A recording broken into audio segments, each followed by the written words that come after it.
Magandang araw sa ating lahat mga kabayan. Sino kaya sa tatlo sa pamilya ng pinaslang na si Gobernador Roel Digamo ang uupo o mananalo sa kanilang tatlo kung matuloy na itong special election sa Negros Oriental 3rd District. Mga kababayan po natin, itong 3rd District ay itong nabakantihan ngayon pagkatapos ma-expelled itong si Congressman Arnie Teves dahil sa kanyang mga kaso at sa pagdeklara din sa kanya na isang terorista at pag-absent niya rin, mga kababayan po natin, dito sa House of Representatives.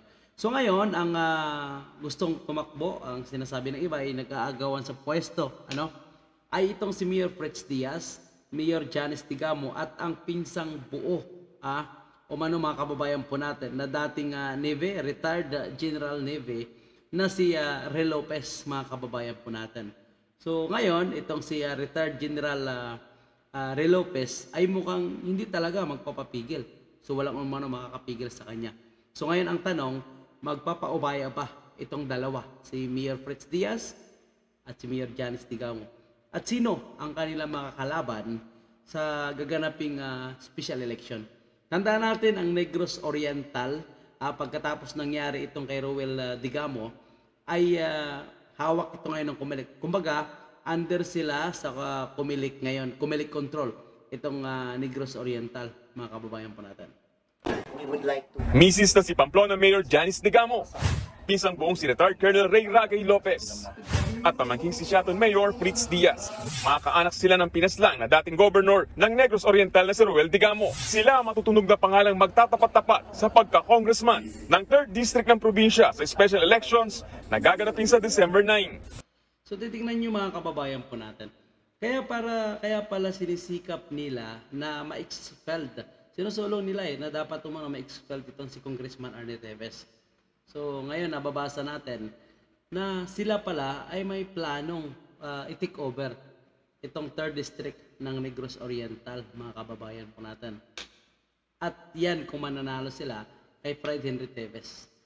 Dahil itong si Fred Henry Teves, dati nang nakaupo ito na congressman. Baga pinalitan na siya ni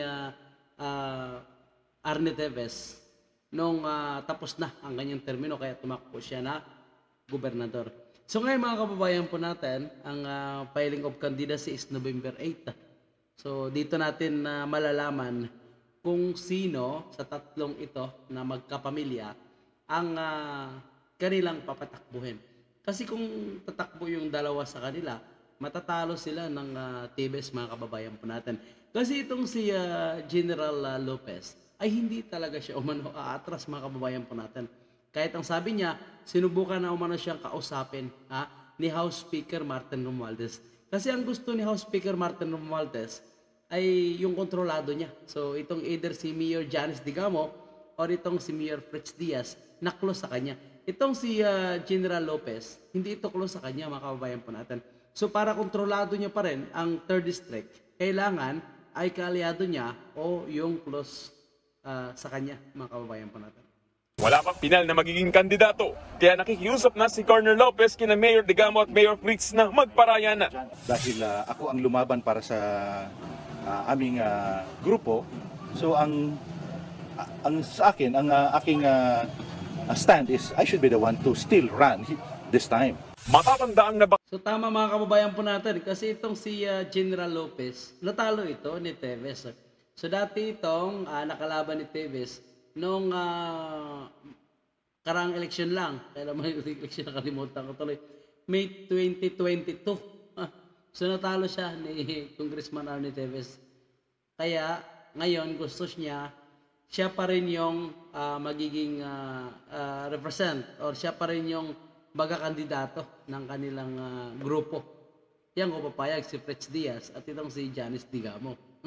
Bakante ang pwesto matapos ma-expel o matanggal noong Agosto si dating Congressman Arnie Teves Jr. na umano'y utak sa pagpatay kay Governor Digamo. Dati nang nakalaban ni Lopez si Teves sa pagka-congressman. Kinwestiyon din ni Lopez ang umuugong na pagtakbo ni Mayor Janice sa distrito, gayong taga 2nd District at nabiyudang alkalde. Parang nagsisiraan na sila, mga kababayan po natin. Mukhang lumabas ata ang tunay na kulay. It's actually a betrayal of public trust dahil pinapanalo kang mayor tapos tatalikuran mo yun. Ang nakita ko dito dahil hindi ako bumibigay kay Mayor Fritz. So ngayon ang finifield nila is si Mayor Digamo. So ang ano nila is mag-giveaway daw si Mayor Fritz in favor of Mayor Digamo. Parang mahirap na sitwasyon kasi nasa 2nd district siya. And in fact, I think bumoto siya kahapon. Kinausap din daw si Lopez ni House Speaker Martin Romualdez na magpaubaya na siya kay Mayor Janice. May mga Tingnan niyo pati si Tambaw na nakikialam po mga kababayan po natin. nakikiusap na wag akong tumakbo. I don't know for what reason. Pero ako hindi ako magpapapigil kahit kanino. Kasi ang pipigil lang sa akin na wag tumakbo yung tao dito sa 3rd District. Some of them want me to carry the banner. Though my interest in going to Congress now is not really that high. Hindi ko alam kung gaano ako ka-motivated bumalik sa legislature. So itong si Fred Henry Tevez, medyo ano lang siya mga kababayan po natin. Baga pakipot na diskarte mga kababayan po natin. So hindi niya talaga idideklara na tatakbo siya para hindi siya barahin ng barahin sa ngayon mga kababayan po natin. Kasi siyempre pag tumakbo yan siya, rat-ratan agad yan siya mga kababayan po natin.